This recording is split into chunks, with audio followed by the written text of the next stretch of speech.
എന്തിനാ എന്തിനാ ഇപ്പൊ എന്തെങ്കിലും നോക്കണേ? ഞാൻ ഉള്ള കാര്യല്ലേ പറഞ്ഞേ? അല്ല അല്ല അല്ല, നിർത്തു. നിങ്ങൾ പറയണതൊക്കെ ഞാൻ ഇതുവരെ കേട്ടിട്ടുണ്ട്. ഇനി ഞാൻ പറയട്ടെ. നിങ്ങൾ പറയണതൊക്കെ ഞാൻ ഇതുവരെ അനുസരിച്ചിട്ടേ ഉള്ളൂ. ഇതുവരെ സ്വന്തമായിട്ട് ഒരു അഭിപ്രായം പോലും ഞാൻ പറഞ്ഞിട്ടില്ല. പറയാനായിട്ട് നിങ്ങളൊരു അവസരവും തന്നിട്ടില്ല. ആദ്യമൊക്കെ എന്തെങ്കിലും ചെയ്യണതിന് മുന്നേ നിങ്ങളോട് ഞാൻ ചോദിക്കുമായിരുന്നു. വേണ്ടെന്ന് മാത്രമേ നിങ്ങൾ പറഞ്ഞിട്ടുള്ളൂ. അതോടെ അതും നിർത്തി. എന്റെ ബർത്ത്ഡേ എന്താണെന്ന് നിങ്ങൾക്ക് അറിയോ? വിഷയമൊക്കെ പോട്ടെ, ഞാൻ എന്താ ആലോചിക്കണേ? What am I feeling? എനിക്ക് എന്താ ഇഷ്ടം? ആദ്യമായിട്ട് എന്തെങ്കിലും ഇഷ്ടപ്പെട്ട് ചെയ്യണത് അത് ഇപ്പഴാ. അതോടെ നിങ്ങൾ അംഗീകരിക്കൂല.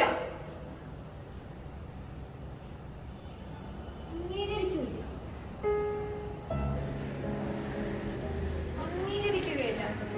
കുറച്ച് വീടായി തോന്നില്ലേ? ഈ വീട്ടുകാരോടൊക്കെ പിള്ളേർ ഇങ്ങനെ സംസാരിക്കും.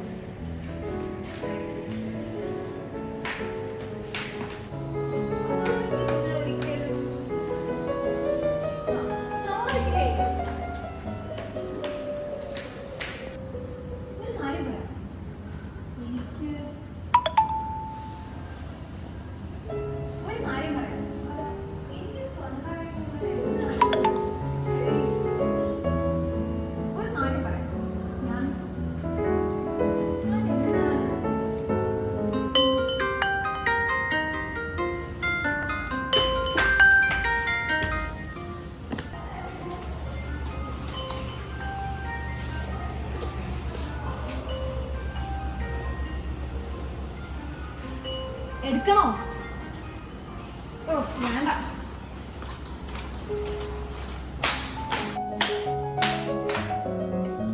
നിങ്ങൾക്ക് പേരായിട്ട് മനസ്സിലായിട്ടാണോ? ഒരു മാസമായില്ലേ എഴുതാൻ?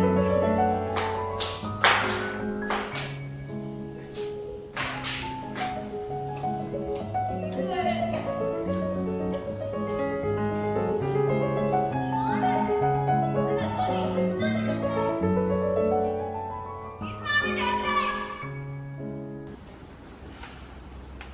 നിങ്ങൾ വിചാരിക്കും ആശയദാരിദ്ര്യാണെന്ന്. പക്ഷെ അതൊന്നും അല്ല കേട്ടോ. ശരിക്കും പറഞ്ഞ ആശയങ്ങൾ കൊണ്ട് പൊറുതി മുട്ടിയിരിക്കുക. പക്ഷേ ഇതൊക്കെ കാരണം ഒന്ന് ആലോചിക്കാൻ പോലും സമയം കിട്ടില്ല.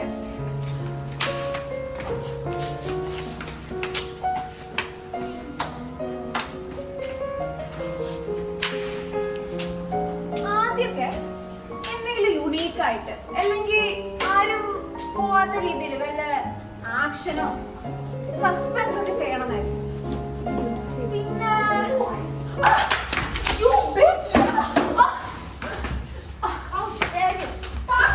എന്നെ കൊണ്ട് പറ്റില്ല. പിന്നെ ഞാൻ ആലോചിച്ചു ഹൊറർ എന്തുകൊണ്ട് ട്രൈ ചെയ്തു.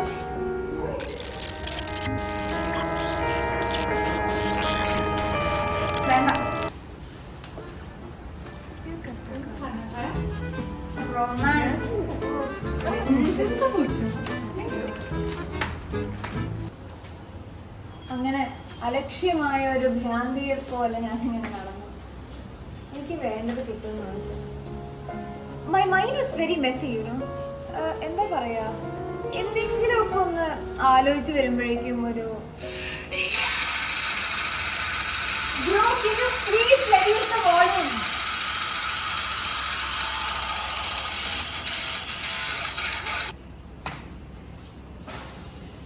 എന്തിനാ ഇപ്പൊ എന്നെ നോക്കുന്നേ?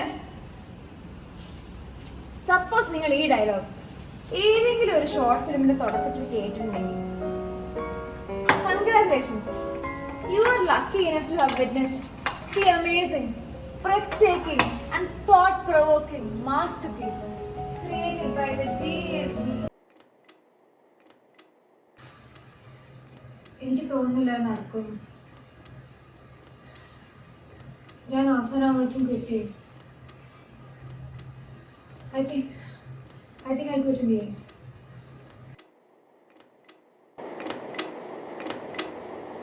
ഏകാഗിയാണെങ്കിൽ ഒരുപാട് പേരെന്നെ ചുറ്റി വളഞ്ഞിരിക്കുന്നത് പോലെ.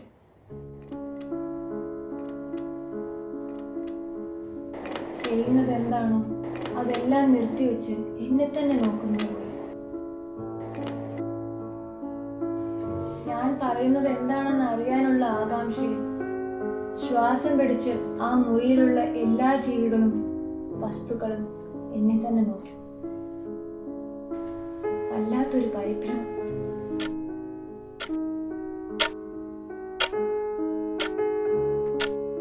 ടിക് ടിക് ടിക്. ആ താളത്തിനൊത്ത് എന്റെ ഇടനെഞ്ച് പിടച്ചു.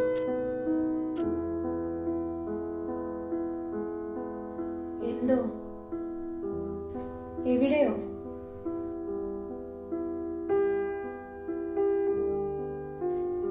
എനിക്കത് എങ്ങനെ പറയണമെന്നറിയില്ല. സ്വാഭാവികമെന്നോണം ഞാൻ പുറത്തേക്ക് വടക്കേ ദിശയിലേക്ക് നോക്കി.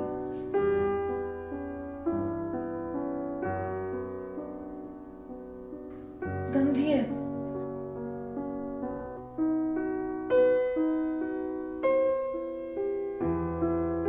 അതിഗംഭീരം.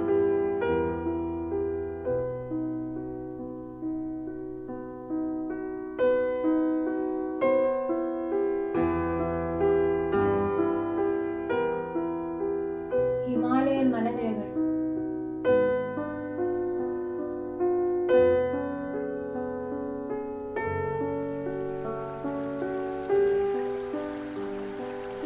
ആർത്തിരമ്പി വരുന്ന പുഴകൾ, അരുവികൾ.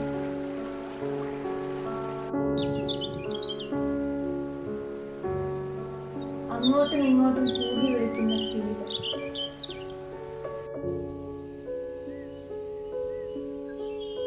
ഒരമ്മയുടെ താരാട്ടെന്ന പോലെ ഇലകളെ തഴുകി ഉറക്കുന്ന കാറ്റ്. നിഷ്കളങ്കമായി ആർത്തിച്ചിരിക്കുന്ന പച്ചപ്പൂച്ചെടി.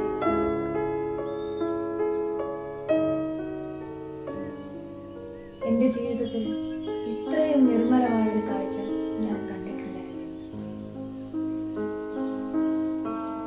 രാജകീയമായ പ്രൗഢിയിൽ മാറി വിരിച്ച് തലയുയർത്തി നിൽക്കുന്ന ആ മലനിരകൾ കണ്ടപ്പോൾ അസാധാരണമാം വിധം എന്റെ ഹൃദയം തുടിച്ചു.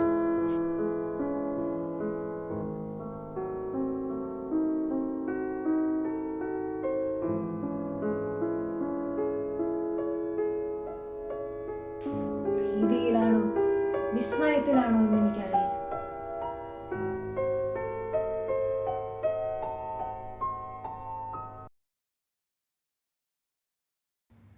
എത്രത്തോളം സമയം ഞാൻ ഇതിനെങ്ങനെ നോക്കുന്നു, അതിലേറെ തീവ്രമായി എൻ്റെ ഹൃദയം വിങ്ങിപ്പൊട്ടി. എന്തുകൊണ്ടാണ് എനിക്കിങ്ങനെ തോന്നുന്നതെന്ന് അറിയില്ല. എന്നിൽ നിന്ന് എന്തോ മുറിച്ചു മാറ്റിയതുപോലെ. അതെന്താണെന്ന് എത്ര ശ്രമിച്ചിട്ടും മനസ്സിലാവുന്നുമില്ല. ഞാൻ ആ കൊടുമുടിയിൽ നിന്ന് താഴേക്ക് നോക്കി. അവർണ്ണനീയം, അതിമനോഹരം.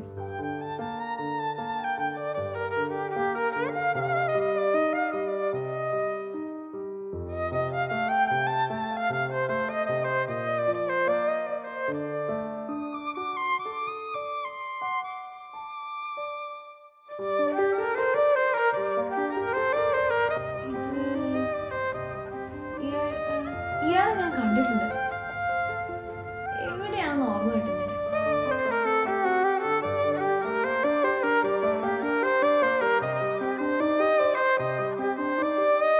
നല്ല രസമുണ്ടല്ലേ കാണാൻ?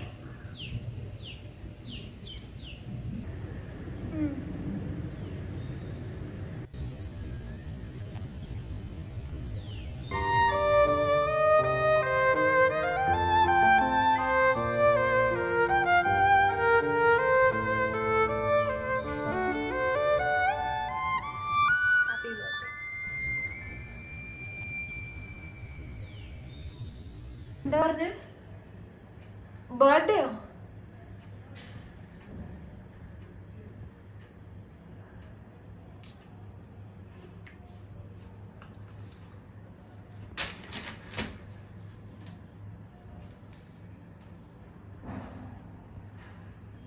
11th April. ഒരു തെണ്ടി പോലും മെസ്സേജ് അയച്ചിട്ടില്ല.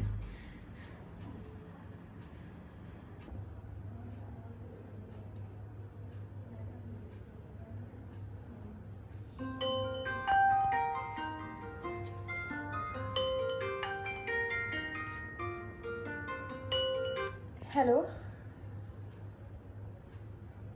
ആ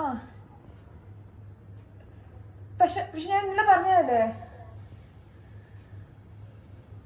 ഞാൻ ഒന്ന് അതെ, but you know what, I quit.